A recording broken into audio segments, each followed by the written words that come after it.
Pues muy buenas tardes a todos y a todas. Saludamos a los que están por Internet, porque nos van a seguir en la sesión, y bueno, a las poquitas personas que van entrando en la sala, y vamos a dar comienzo a la Mesa de Humanidades y Salud. Yo voy a ejercer como moderadora, aunque creo que no voy a tener que moderar mucho, simplemente voy a introducir a las personas que realmente saben sobre esto y que van a estar en esta mesa. Yo creo que si normalmente el diálogo entre las ciencias y las letras, entre la salud y las letras ha sido importante, yo creo que a día de hoy, después del año que llevamos, creo que es fundamental, ¿no?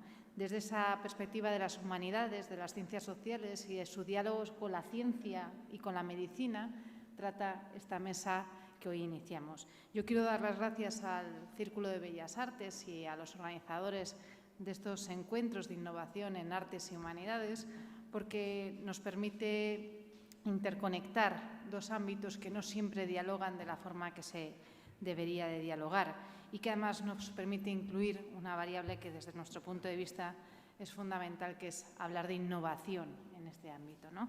Es para mí un honor estar acompañado de esta mesa por Camilo José Cela Conde, por Juan Alberto García de Cubas y en la distancia con Eduardo de Teresa, que no ha podido desplazarse hasta aquí. Yo, por mi parte, voy a empezar a dar la palabra al primero de los intervinientes, que es Camilo José Cela Conde, que es profesor emérito de la Universidad de las Islas Baleares e investigador del Centro de Estudio de Redes Cerebrales de la Universidad Politécnica de Madrid, en el Centro de Tecnología Biomédica del campus de Montegancedo, aquí en Madrid.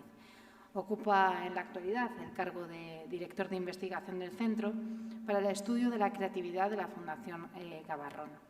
Tiene un enorme currículum científico, que ha publicado en las más prestigiosas revistas científicas y una amplia trayectoria internacional. Él se va a centrar en un proyecto de investigación sobre los cambios en las redes cerebrales que pueden provocar la enseñanza de creatividad artística. Así que, Camilo, muchas gracias por estar aquí y tuya es la palabra. Muchísimas muchas gracias ante todo a los organizadores, al centro, que en principio nos brinda una oportunidad, casi habría que llamar histórica, porque mira que hace tiempo que no podemos hacer cosas como la que estamos haciendo hoy. Y muchas gracias, Lucía, porque has cumplido muy bien con tu papel de moderadora, exagerando de forma excesiva mi currículum y mis méritos, cuando se cabría decir que la única razón de que esté aquí es que hay amigos que han decidido que así sea. Pero como las excusas no me sirven, voy a comenzar a exponerles a ustedes algunos esbozos relacionados con un proyecto de investigación que tenemos en marcha, que podría perfectamente titularse En busca de la creatividad. Un proyecto que, desde el punto de vista científico, resulta difícil precisar cuándo comienza el interés por algo, pero en este caso se puede dar hasta el día. El interés por la creatividad desde el punto de vista científico comenzó el 3 de noviembre de 1957 y lo que sucedió ese día es que los soviéticos pusieron en órbita el primer satélite artificial de la historia. Ese éxito enorme por parte de los soviéticos dio lugar en Estados Unidos a una especie de clamor popular, no solamente político, no solamente científico, sino, ya digo, la ciudadanía entera se preguntaba qué había sucedido para que los soviéticos dieran este primer paso y no los Estados Unidos. Y eso fue lo que, en realidad, desencadenó la carrera espacial. El punto clave a lo que nos ocupa aquí es que la causa que sacaron como más importante para justificar el adelanto de los soviéticos no era una cuestión industrial, no una cuestión técnica, una cuestión política, administrativa, sino simplemente una supremacía creativa. lo que pensaban en Estados Unidos es que se les habían adelantado teniendo ideas y poniéndolas en marcha. Y eso llevó inmediatamente al interés desde el punto de vista científico por la necesidad de saber de qué estamos hablando. Es decir, de entender en qué consiste el pensamiento creativo, analizarlo y, por tanto, tomar medidas. Y esta idea, desde luego, no es mía. Tienen ustedes las referencias de quienes tienen más digamos, poder científico que yo para justificarlas. Pues bien, el problema que veo yo desde el punto de vista del estudio científico de la creatividad, el primero es saber de qué estamos hablando. Porque el lenguaje humano tiene una característica que nos permite entendernos y nos permite que emprendamos actividades conjuntas a cambio de ser enormemente impreciso. Dicho en términos técnicos, nuestra lengua obedece a una lógica borrosa. No es posible establecer límites casi para ningún concepto común de los que utilizamos. Cuando decimos que alguien está gordo, bueno, ¿en qué kilo, en qué gramo, en qué miligramo empieza la gordura o no? Pues no les quiero ni decir si hablamos de la paciencia o si hablamos del amor o si hablamos del talento, que son claves en la literatura desde que existe y desde luego que en algunos casos pues son objetos de interés científico. Pero cuando son objetos de interés científico tienen que precisarse mucho más. ¿Qué es la creatividad? Por suerte, de lo que les voy a hablar yo es de los correlatos cerebrales de la creatividad, y ahí sí que pisamos terreno más firme, porque lo que son las redes cerebrales y el funcionamiento de las redes cerebrales y los procesos mediante los que se produce su interconexión, pues son materia suficientemente definida. Pero incluso respecto de la creatividad, por suerte, quienes han tenido que abordarla desde el punto de vista científico, como sucede con el artículo publicado hace muy poco tiempo acerca de cuáles son los correlatos genéticos relacionados con el estudio de la creatividad, se define la creatividad como el uso de la imaginación o de ideas originales para alcanzar metas que sean importantes. Y como dicen además Zwirred y colaboradores, se puede medir.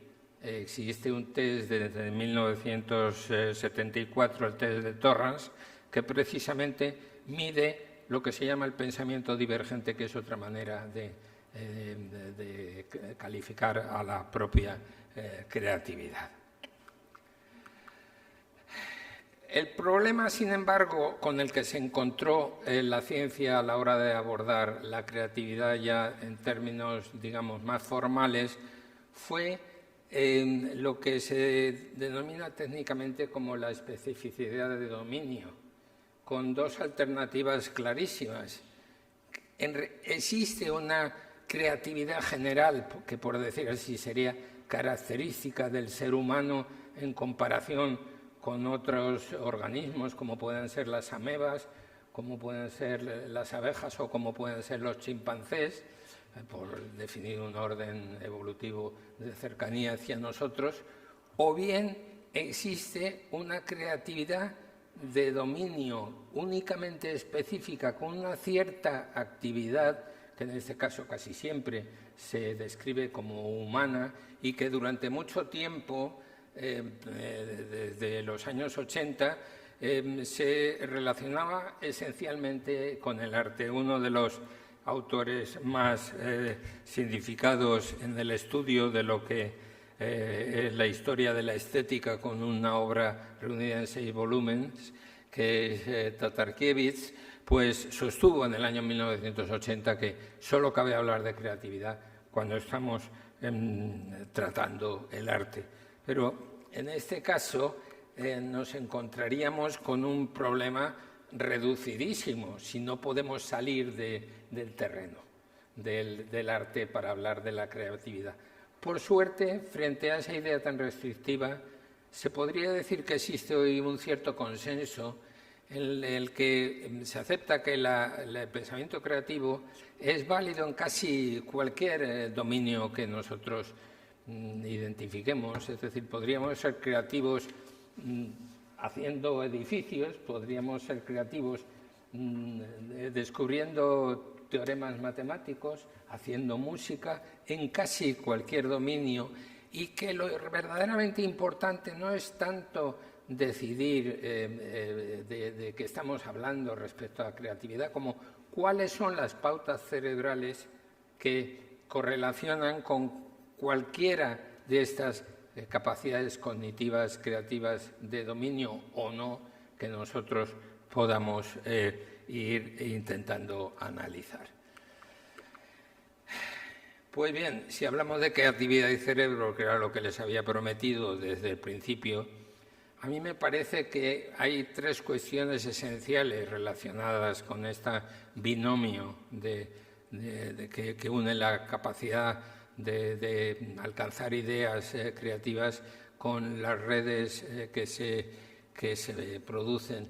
¿Cómo afecta esta creatividad a las redes cerebrales? ¿Qué redes cerebrales se activan cuando estamos llevando a cabo una tarea creativa?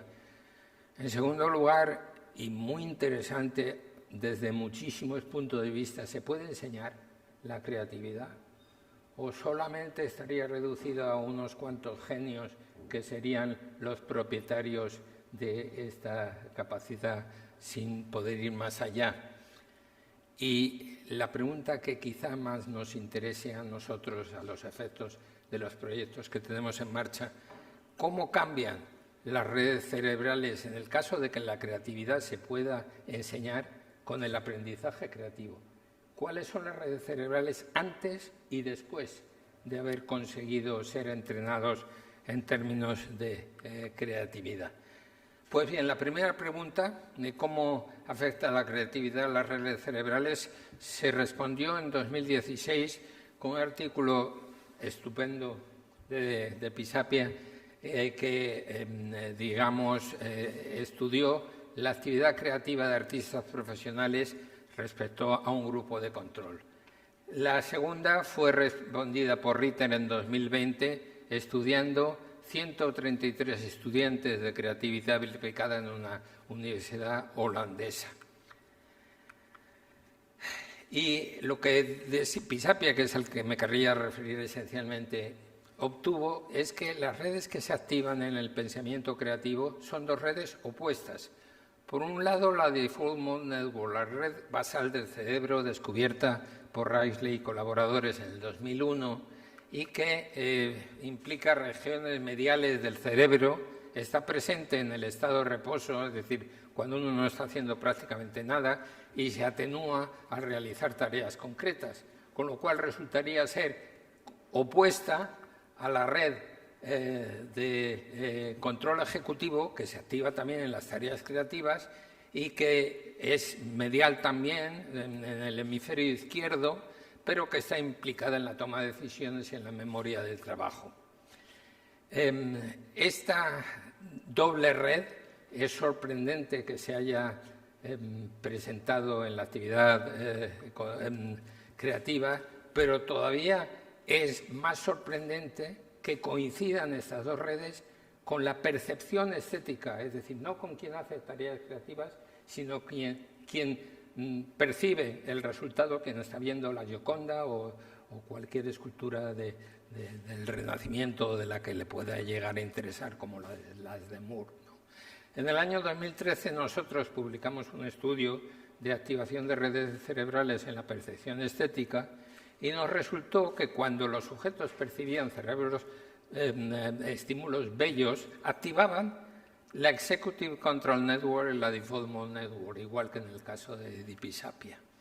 Es decir, que la actividad cerebral relacionada con la estética es enormemente firme y es completamente estable, hasta el punto de que es una de las últimas capacidades que se pierden en los enfermos con el mal de Alzheimer.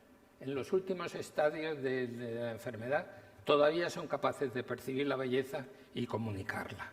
Esto es lo que nos ha llevado a que nos interesemos por la tercera de aquellas grandes preguntas. ¿Cómo cambian las redes cerebrales con el aprendizaje creativo? Y lo que tenemos que decir es que no lo sabemos, y el proyecto que tenemos en marcha precisamente es el de aplicar el método Gabarrón de enseñanza de la creatividad artística para intentar averiguarlo. El método Gabarrón sufrió un impulso a partir de 2001 gigantesco, con la intervención de instituciones, aquí tienen la lista, incluyendo nada menos que las Naciones Unidas, o bien el Museo de Nueva York de Arte Moderno. El resultado de este estudio, me encantaría poderle decir cuál es, pero en absoluto soy capaz ahora. Si dentro de un año volvemos a tener la capacidad de reunirnos, no hay ni pandemia ni otra de las partes del apocalipsis que se nos están organizando y me vuelven a invitar, pues a lo mejor les puedo decir algo. Muchísimas gracias.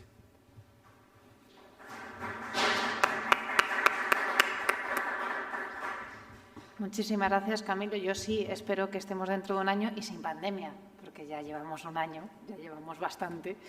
Y yo espero que sí. Yo creo que incluso estas jornadas nos dan una esperanza de recuperación, ¿no?, de la normalidad, de que nos podamos volver a encontrar y que podamos empezar a compartir desde la experiencia. Gracias no solo por tu exposición, sino por el trabajo que estáis haciendo y por un tema que me parece sumamente interesante, ¿no?, sobre el aprendizaje creativo y, sobre todo, pues a ver si nos dais con la tecla, ¿no?, de qué tendremos que hacer aquellos que a lo mejor no lo tenemos en esos genes de forma tan desarrollada y que tendríamos que ver cómo lo impulsamos. Así que voy a dar la palabra ahora al doctor Eduardo de Teresa, que va a entrar por Zoom, estas tecnologías con las que llevamos conviviendo desde hace un año. Él es catedrático y jefe de servicio de cardiología del Hospital Clínico Universitario Virgen de la Victoria de Málaga. Ha sido presidente de la Sociedad Española de Cardiología y de la Fundación Española del Corazón. Es asimismo fellow del American College of Cardiology y de la European Society of Cardiology y miembro numerario de diversas sociedades científicas. Es autor de un enorme número de trabajos publicados y, desde luego, una referencia en su ámbito. Además, me gusta reseñarlo, es presidente del capítulo hipocrático de la Sociedad Española de Cardiología. Y desde ese engancho un poco con el tema que va a tratar su intervención sobre la humanización de la medicina y la humanización de la salud. Y aquí, para darte la palabra, no puedo terminar sin mencionar una de las frases, ¿no?, de uno de los titulares de nuestra fundación, de Gregorio Marañón, cuando decía que no había enfermedades sino enfermos, ¿no? Uno de los pioneros, ¿no?, en hablar de humanización, en este caso de la medicina. Yo creo que va a enganchar perfectamente con tu intervención. Así que, Eduardo, cuando quieras. Muchas gracias. Sí, muchas gracias, Lucía. Y la verdad es que esta referencia que haces a que no hay enfermedades sino enfermos entronca perfectamente con lo que vamos a decir, porque ese es precisamente uno de los grandes problemas con los que nos encontramos en el momento actual. La medicina en los últimos tiempos ha sido testigo de una cantidad de avances impresionantes, procedentes por lo general de campos ajenos a la medicina, que en el futuro inmediato va a ser todavía mucho más espectacular.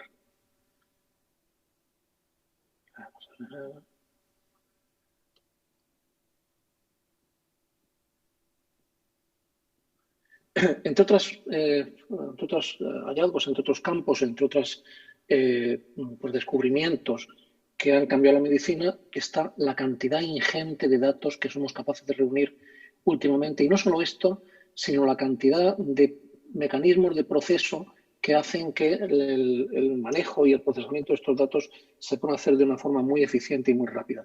El Big Data ha irrumpido en el campo de la medicina y el analizar decenas y cientos de millones de datos simultáneamente nos permite avanzar en algunos campos tan sorprendentes como, por ejemplo, como ser capaces de rastrear las epidemias estacionales de gripe utilizando simplemente las queries que la gente utiliza en Google, en el instrumento que se llama Google Flu.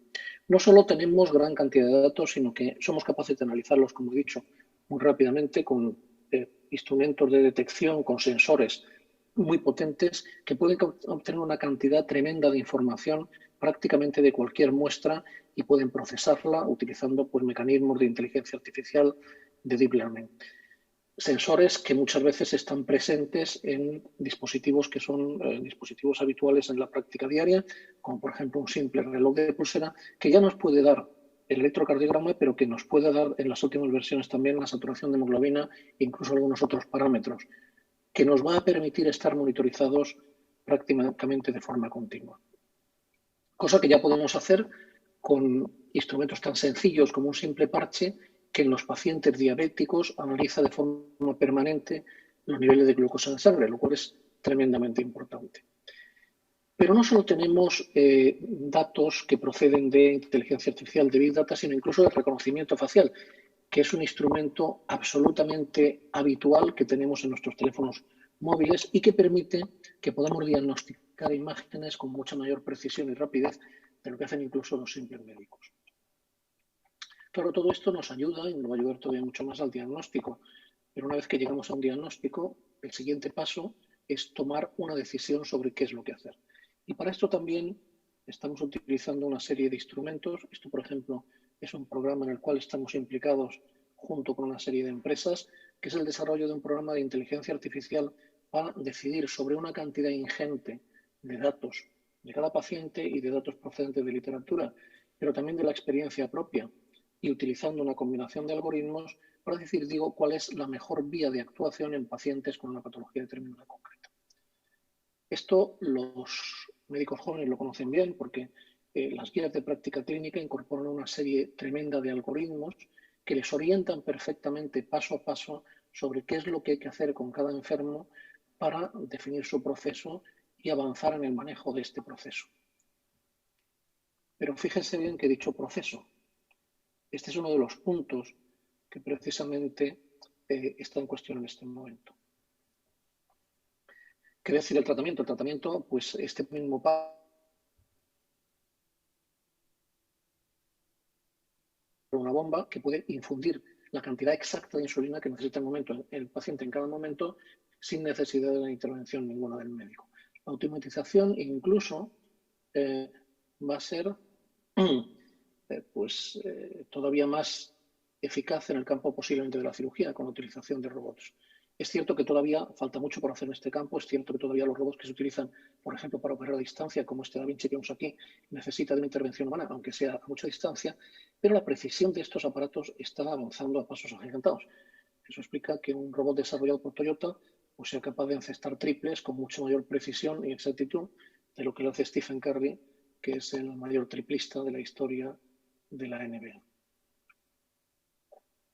Pero claro, todos estos avances, que son avances que nos permiten ser más eficaces, más efectivos, más eficientes, son avances que han tenido una parte, digamos, negativa, que han tenido una contrapartida, que han precisado de un precio a pagar. Y ese precio a pagar es la reducción del contacto humano. El médico está absolutamente absorto en esos algoritmos, en esos procesos, en los sistemas de historia clínica automática, y en definitiva el médico está mirando a la pantalla del ordenador, no está mirando a los ojos de su paciente. ¿Esto es lo que quieren los médicos cuando se deciden a estudiar medicina o empiezan la carrera? Pues la verdad es que no. En la reciente pandemia, la imagen que ha aparecido de la medicina en los medios es una imagen pues, seguramente no muy atractiva. Siempre hemos estado oyendo pues, los problemas que había de jornadas interminables de trabajo, medios insuficientes, riesgos de contagio, etc. Y sin embargo, pese a todo eso, en esta pandemia, el número de alumnos de bachillerato que querían estudiar medicina ha aumentado casi en un 50%. ¿Esto qué quiere decir? Pese a que lo que están viendo no es una cosa dura, es una cosa difícil, es una cosa sometida a peligros, hay más gente que quiere estudiar medicina. Pero hay más gente que quiere estudiar medicina Porque precisamente la mayor parte de ellos lo que quieren es dedicarse a algo que les permita ayudar a los demás, no que les permita navegar por medio de algoritmos complejos, sino ayudar a la persona que sufre. Esto es lo que quiere el alumno que empieza a estudiar medicina. ¿Qué es lo que quiere el paciente? Si queremos saber qué es lo que quiere el paciente, como si queremos saber qué es lo que quiere cualquier cliente de cualquier negocio, lo que tenemos que hacer es ir a quien lo sabe de verdad. Y quien lo sabe de verdad son los anunciantes, son los publicistas. Los publicistas son capaces de ponernos en el anuncio aquello que nos puede enganchar. Y cuando vemos cómo se anuncian las grandes instituciones científicas médicas americanas, pues no encontramos grandes tecnologías, no encontramos algoritmos, no encontramos ciencia muy compleja. Lo que encontramos son imágenes como esta. Imágenes que nos hablan de cercanía, de empatía, de sonrisa, de tacto con el enfermo. En definitiva, cuando los médicos empiezan a estudiar medicina, lo hacen porque están comenzando una aventura que les va a poner en contacto con el ser humano que sufre, al cual van a poder ayudar, y el ser humano que sufre, el paciente, lo que quiere precisamente es tener el contacto humano con alguien que les entienda. Esto es lo que toda nuestra medicina compleja está perdiendo un poco, porque estamos sustituyendo el médico, la persona que trata a un ser que tiene un problema, lo estamos sustituyendo por algo abstracto como son los equipos multidisciplinares, la polivalencia, la inteligencia artificial, etc. Y al mismo tiempo estamos sustituyendo a la persona que tiene un problema, al enfermo, lo estamos sustituyendo por una entidad que no existe, que es el proceso, la patología determinada, la enfermedad determinada. Por esto, ha habido una serie de iniciativas en los últimos años que lo que han pretendido ha sido, digamos, impedir que esta deshumanización, que posiblemente en cierto sentido es imparable, porque al fin y al cabo el desarrollo de la medicina es cada vez más complejo y requiere todas esas estructuras que se centran en el proceso para ser eficiente, pero que por lo menos se tenga presente la importancia del aspecto humano de la medicina. Y lo hemos agrupado, en general, todos estos movimientos bajo el paraguas de Hipócrates. Antes Lucía hacía referencia a la frase de que no hay enfermedades sino enfermos. Hay un aforismo hipocrático que es muy parecido, que viene a decir prácticamente lo mismo, que es: preocúpate de la persona que tiene la enfermedad y no de la enfermedad que tiene la persona. ¿Por qué esto es tan importante? Nosotros, con razón pues, de ser más prácticos o ser más rápidos o ser más eficientes o estandarizar los procesos, hemos creado las entidades patológicas, los procesos, las entidades nosológicas. Pero realmente una enfermedad no existe. Una enfermedad es algo que tiene un ser humano y esa enfermedad, que puede ser debido al mal funcionamiento de cualquier sistema o al defecto de una enzima o a lo que sea, está modulada por las creencias de esa persona, por sus miedos, por sus esperanzas, por sus expectativas, por su filosofía. Y todo eso forma parte de lo que el enfermo nos manifiesta y forma parte de lo que al médico debe importarle. El médico que está sometido a una tremenda demanda porque tiene que aprender cada vez más cosas, cada vez se sabe más, tiene que ser consciente de que es conveniente, es necesario que se interese por más campos que no solamente el de la medicina para poder entender su problema real. El problema y el objetivo de la medicina no es la enfermedad. El problema y el objetivo de la medicina es el ser enfermo que tiene un problema y que ese problema está modulado a su vez por una serie de aspectos para cuya comprensión hace falta entrar dentro de otros campos como son pues, la historia, la filosofía, la religión, etcétera, etcétera. Existe un peligro con todos estos movimientos porque por lo general son movimientos que surgen de gente que tiene una cierta experiencia dentro de la medicina, que se da cuenta cómo ha ido cambiando la medicina y que se da cuenta de qué es lo que hay que intentar evitar que se pierda. Y esto puede ser percibido por otros miembros de la profesión médica, sobre todo por los más jóvenes. Fíjense que he dicho que los jóvenes entran en la medicina movidos fundamentalmente por un amor a la medicina, por un amor a la práctica, por un amor a una profesión que sienten que es humana, pero por desgracia no pasa mucho tiempo antes de que empiezan a verse fascinados por la tecnología.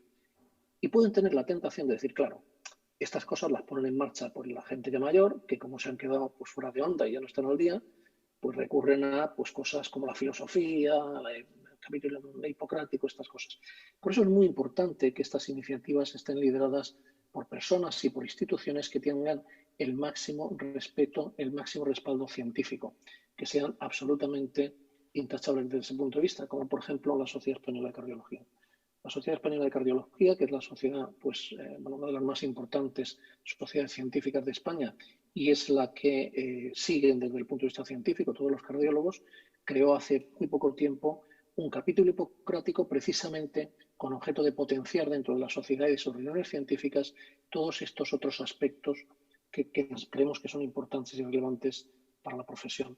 En ese contexto hemos hecho contactos con una serie de instituciones con las cuales hemos tenido una gran sintonía, por ejemplo, con el Círculo de Bellas Artes. Las universidades también deben entrar en esto. Esto es una de las iniciativas de la Universidad de Málaga, un club que se reúne periódicamente y que debate de cualquier cosa menos de medicina, donde, como pueden ver, la mayor parte de la gente son médicos jóvenes o alumnos de medicina y únicamente pues, estamos ahí un par de profesores de la facultad. En definitiva, de lo que se trata es de aprovechar todos los avances de lo nuevo, de participar en el desarrollo de los nuevos avances que tengan que aplicarse a la medicina, porque una de las cosas que está sucediendo es que si el médico se abstrae del desarrollo de toda la tecnología, de los datos, de la información, de la inteligencia artificial, etcétera, quien la aplique a la medicina va a ser gente que no conocen exactamente cuáles son las necesidades de los pacientes. Entonces tenemos que estar inmersos en la tecnología, en su desarrollo, pero tenemos que intentar hacerlo manteniendo muy claramente y muy presente la idea con la que Lucía me introdujo en esta charla, que no existen enfermedades, sino que lo que existen realmente son seres humanos que tienen un problema, que acuden a nosotros en busca de ayuda y que son los que tenemos que tratar. Nada más, muchas gracias.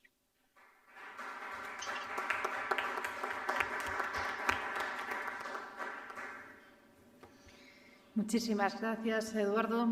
Gracias por, además, poner foco, ¿no?, en esa importancia de la humanización de la medicina, de que la tecnología y que los algoritmos no impidan ese contacto humano y cercano que la mayor parte, todo se ha dicho, ¿no?, de nuestro sistema sanitario, de nuestros profesionales sanitarios, tenéis con los pacientes, ¿no? Gracias, yo creo que por este enfoque, ¿no?, y por ese trabajo que estáis realizando para generar las capacidades necesarias para que la tecnología no impida ese fin, ¿no?, de acompañar al paciente, de acompañar al enfermo y no tanto de tratar la enfermedad. Así que muchas gracias. Yo voy a dar la palabra ahora a Juan Alberto García de Cubas. Él es arquitecto, gestor cultural e innovador social. Lleva más de 20 años dirigiendo el taller, un estudio de diseño de exposiciones que trabaja con los principales museos de España. Su relación con la música, además, le llevó a ser redactor de la revista Cuadernos de Jazz hasta el año 95 y en su etapa como artista plástico consiguió el primer premio de la Bienal de Alejandría. Posteriormente crea Lo Otro, una oficina de comisariado musical especializada en buscar nuevas formas de exponer la música, que diseña, produce y realiza diferentes conciertos, festivales y ciclos de música para museos, instituciones culturales e entidades corporativas. Su interés por el papel de la música como una herramienta fundamental dentro del ámbito sanitario le llevó a crear una iniciativa que es la que hoy viene a hablar aquí, que era Música en Vena, pero que luego se transforma en Cultura en Vena. Él es fundador y presidente de Cultura en Vena. Este proyecto tiene como objetivo mejorar la vida de las personas inyectando cultura allí donde no suele llegar. Sus principales beneficiarios son los pacientes hospitalizados, así como comunidades de la España despoblada, a quienes acercan el arte plástico y la música en directo. Muchas gracias, Juan Alberto. Tuya es la palabra. Muchísimas gracias, Lucía. Muchísimas gracias a todos los que estáis aquí y, por supuesto, al Foro de I+D+C por considerar interesante nuestra propuesta de acción cultural, como vais a ver, encaminada a ese impacto social a través de la cultura. Yo quería empezar con una pregunta que os hago a los que estáis aquí y a los que estáis viendo cuando vayáis a ver el vídeo que se ha grabado. Imaginad que vais a vuestro médico y os dice y os recomienda que hay una pastilla que tomándola tan solo una vez al mes, durante 10 años, pues se va a frenar el deterioro cognitivo. Ese deterioro que aparece con la edad y que a veces conduce a un Alzheimer o a un Parkinson. Y os dice además que está perfectamente testado, que hay ensayos clínicos que avalan que no hay efectos secundarios, son todos efectos primarios, principales y beneficiosos, y que efectivamente está testado que vais a tener después de 10 años un 80% mejor la memoria que si no la tomáis. ¿Qué haríais? ¿La tomaríais o no la tomaríais? Por aquí dicen que sí. Bueno, pues esa medicina existe y precisamente no la produce la industria farmacéutica, que está tan de moda. La producen los auditorios, los museos, las galerías de arte, los clubes de jazz, los tablas de flamenco. Y esto precisamente lo prescribe tras un estudio interesantísimo de la University College de Londres, que tras 10 años de hacer un estudio a 3.500 personas más un grupo de control que iban una vez al mes a una actividad cultural, o bien a un auditorio, o bien a un museo, o bien al cine, descubrieron efectivamente que aquellas personas que habían estado yendo un mes a estas actividades habían frenado su deterioro cognitivo. Quiero decir con esto que es un contexto que voy a hablar ahora y que tiene que ver con un lema que decimos siempre, y es que la cultura beneficia seriamente a la salud. Quería hablaros, antes de empezar con nuestra actividad y nuestros proyectos, contaros un contexto internacional único y absolutamente insospechado, que apareció justamente en noviembre del 19, antes de la pandemia, y que tiene que ver precisamente con una serie de evidencias científicas que puso encima de la mesa la Organización Mundial de la Salud para la región europea, y presentaba un documento en Helsinki en el que prescribía a los gobiernos de la región europea a que introdujeran prácticas artísticas en sus políticas sanitarias.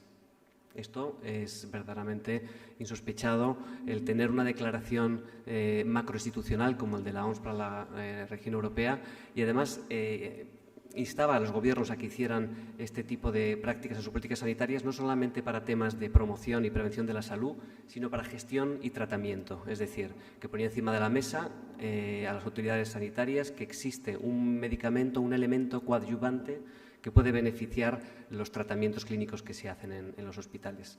Y luego ocurre ya un proceso pospandémico, que el Senado de España hace una declaración al Gobierno instándole a que declare la cultura como un bien esencial, introduce una frase que tengo subrayada, que podéis ver en la pantalla, que dice que debemos incluir el arte y la cultura en el marco de la atención sanitaria, ya que la música, el arte y las actividades culturales producen grandes beneficios para nuestro cuerpo, nuestras emociones, etc. Quiero decir con esto que por primera vez, me podría atrever a decir en toda la existencia del ser humano, tenemos una legitimación por parte de organismos que nos permite creer que las prácticas artísticas son necesarias para incorporarla en los procesos de tratamiento de la salud de las personas. Y, en definitiva, es a esto a lo que nos dedicamos desde Cultura en Vena. Como decía hace un momentito, hay un tema que es importante. No solamente nos dedicamos a impulsar estas acciones culturales en el ámbito de los hospitales, sino también en las comunidades en riesgo de despoblación, donde la aproximación y el abordaje que hacemos cuando llevamos cultura es precisamente también en relación a una cuestión de salud pública. En los entornos sanitarios tenemos dos programas, uno de investigación que pusimos en marcha hace ya 4 años, que es el de los músicos internos residentes, y el de arte ambulatorio, que es un programa de exposiciones temporales e itinerantes. El programa de los músicos internos residentes nace como respuesta a los actos de sorpresa de jefes de servicio de unidades clínicas donde veníamos trabajando, llevando música en directo, y cuando comprobaban los efectos secundarios que hacía la música en cuanto a cuestiones de percepción del dolor, en cuestiones de reducción del estrés de personas que estaban sometidas a tratamientos. Me está diciendo el compañero que no estáis viendo nada. ¿Me disculpáis un segundo? Bueno, os habéis perdido unas cuantas imágenes, pero un segundo.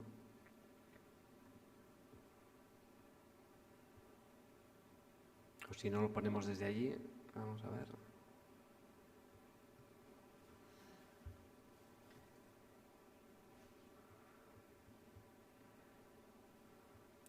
no entiendo por qué no se ve.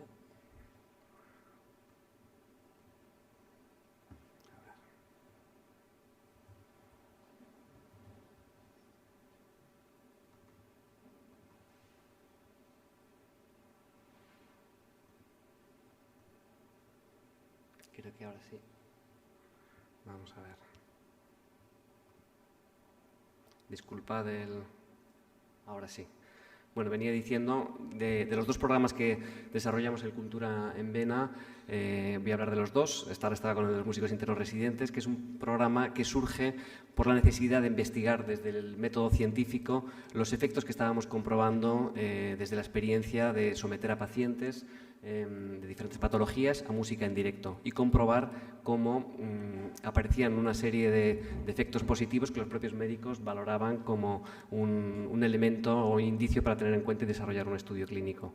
Los pusimos en marcha en el 2015 con el Hospital 12 de Octubre de Madrid y estuvimos trabajando en 7 jefaturas de servicio distintas y desde las cuales desarrollamos unos estudios clínicos que fueron aprobados por el Comité Ético de Investigación Clínica y comenzamos la investigación procurando un proyecto que fuera absolutamente fiel con el método científico, pero además generasen otros impactos. Por un lado, la generación de empleo entre jóvenes artistas y, por otro lado, por supuesto, la humanización de la estancia hospitalaria para beneficiar tanto al paciente como al familiar como al personal sanitario. El foco siempre, por supuesto, es ese, el centrarnos en las personas, pero necesitábamos esa validación científica para ver si efectivamente todas esas cuestiones que se iban desde el método empírico y desde la experiencia verificando, pues tenían un contraste científico.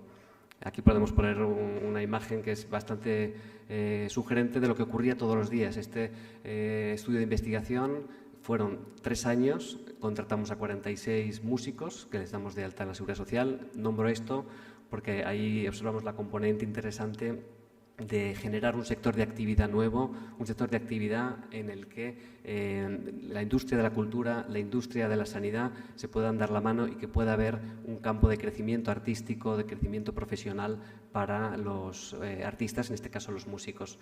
Aquí contratamos a 46 personas que iban todos los días al hospital con sus instrumentos y trabajaban de una forma colaborativa, como veis en esta imagen. En este caso está el doctor Montejo, que es jefe de servicio de cuidados intensivos del Hospital 12 de Octubre, y los estudios se realizaba una medición previa a la exposición musical, otra durante la música y otra después.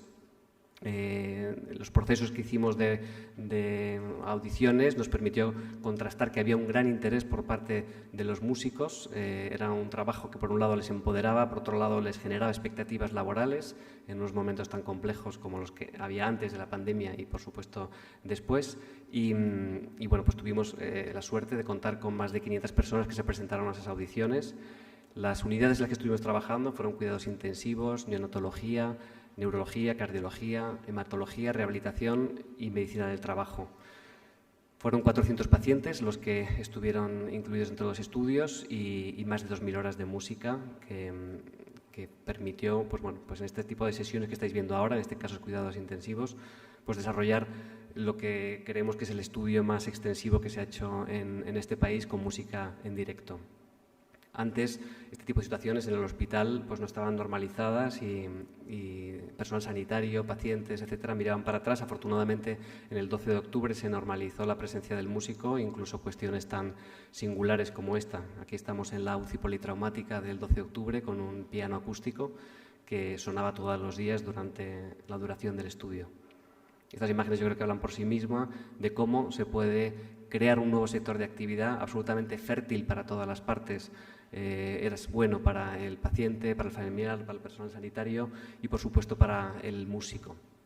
Tenemos encuestas validadas donde los porcentajes más bajos son del 87% de aceptación y los más altos rayan al 100%.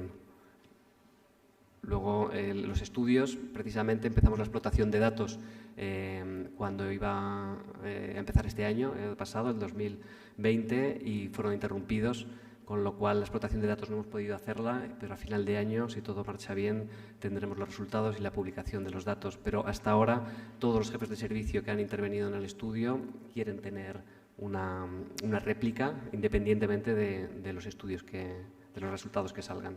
El otro programa, que es de arte ambulatorio, precisamente rellena o allá donde la música no llegaba. Es verdad que probablemente entre las bellas artes la música sea la más capaz, ¿no?, de transformar a las personas y de una forma más instantánea y más rápida, pero cuando la música en directo desaparece de los centros sanitarios, queda el espacio, y un espacio con muchas oportunidades para ser transformado y para que se convierta en un lugar mejor. En ese sentido, también por la experiencia de años trabajando como diseñador de exposiciones, interviniendo en los espacios, etcétera, quedaba pendiente la oportunidad de transformar ese espacio con elementos relacionados con las bellas artes, ¿no? De ahí viene este programa de exposiciones itinerantes en hospitales y en comunidades rurales, y la primera precisamente la desarrollamos durante el 19, que es la de Goya en un hospital. Se iba a haber inaugurado el 30 de marzo del año pasado, con motivo de cumpleaños de Goya. Esta es un poco la imagen del famoso cuadro de López Porteña sobre Goya, y le tenemos transformado de médico, simbolizando lo que venía a hacer a los hospitales. La exposición no pudo inaugurarse en el 20 y se ha inaugurado en el 21 simultáneamente en 2 hospitales, en el Puerta de Hierro de Madrid y en el Miguel Servet de Zaragoza. Las imágenes yo creo que también hablan por sí mismas. Estamos hablando de una intervención en hospitales en diferentes escalas, en vestíbulos, en salas de espera, en pasillos de planta de hospitalización y en habitaciones, ¿no?, desde el lugar más íntimo al más privado. ¿Quedan 5 minutos? Todavía. Vale, gracias. Bueno, estas son imágenes para que tengáis en cuenta el tipo de intervención. Allá donde intervenimos en los hospitales, procuramos que no nos den el alta nunca y seguir con una continuidad de exposiciones, de tal forma que los espacios que conseguimos colonizar para la cultura los seguimos tratando con exposiciones sucesivas. Después de la de Goya va a venir una que se llama Historietas alrededor del COVID, que hemos realizado una serie de encargos a artistas y autores y autoras del mundo del cómic para realizar una visión sobre lo que ha sido la pandemia. Será la siguiente exposición, que ocupará estos lugares que estáis viendo en estas imágenes. Esta es una sala de espera, estas son habitaciones. Y paso rápidamente, pues bueno, como esta misma exposición, con los mismos contenidos que están pensados y comisariados y escritos precisamente desde un lugar diferente al que habitualmente nos encontramos en los museos. Siempre llevamos un código QR para que el usuario pueda ver cómo el Museo del Prado, en este caso, habla de esta obra, y nosotros lo que hacemos es contar de una forma accesible y desde un lugar que empatice con la situación del paciente, pues el cuadro, para precisamente hacerlo más cercano y que pueda servir al usuario. Y bueno, hay un proyecto que vamos a inaugurar en el Clínico San Carlos, que es el producto precisamente de un concurso que hicimos, que se llama Cultura de Urgencias, que sale durante el confinamiento, un concurso que fue apoyado por la Embajada Alemana y que lo que buscaba era precisamente apoyar, por un lado, a los jóvenes artistas, porque había una dotación de 8.000 euros en premios, y instarles también para que tuvieran una reflexión alrededor de su trabajo y de su responsabilidad hacia la salud de las personas. Esta exposición se va a inaugurar en un hospital en el San Carlos, precisamente en la área de urgencias, y después itinerarán en diferentes hospitales. Y estas son un poco las imágenes de historietas alrededor del COVID que lo presentaremos a final de septiembre en el Hospital Puerta de Hierro. Y si queréis, concluyo por aquí.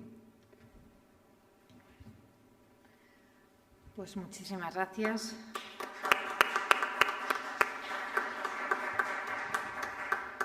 Muchas gracias, Juan Alberto. Me quedan 2 minutos para cumplir mi papel en esta mesa. Si alguien tiene alguna palabra de las personas que están en la sala, si no, vamos a concluir tal y como nos han pedido, además con una puntualidad. Yo no sin ello daros las gracias a todos los que estáis aquí y sobre todo a los que me han acompañado, no solo por vuestras intervenciones, sino sobre todo por vuestro trabajo, ¿no?, por acercar el humanismo a la medicina, a la salud, a los hospitales, a los centros de salud, y por intentar incorporar la creatividad, la innovación, y por estudiar cómo desarrollar esa parte del arte en cada uno de nosotros, ¿no? Yo, por donde vengo, y de la Fundación Ortega Marañón, no puedo terminar casi sin una frase de Ortega, ¿no? Y me quedo con una de las palabras que recojo el testigo de Juan Alberto, Ortega define la cultura como el sistema vital de las ideas de nuestro tiempo. Él define la cultura como vida y entiende que no existe la vida sin cultura. Por lo tanto, yo desde esa idea, ¿no?, y desde ese pensamiento más actual hoy que nunca, os doy las gracias a todos, gracias al Círculo por organizar esto, por contar con nosotros y gracias a todos por el trabajo que hacéis. Muchas gracias y buenas tardes. Gracias. Muchas gracias.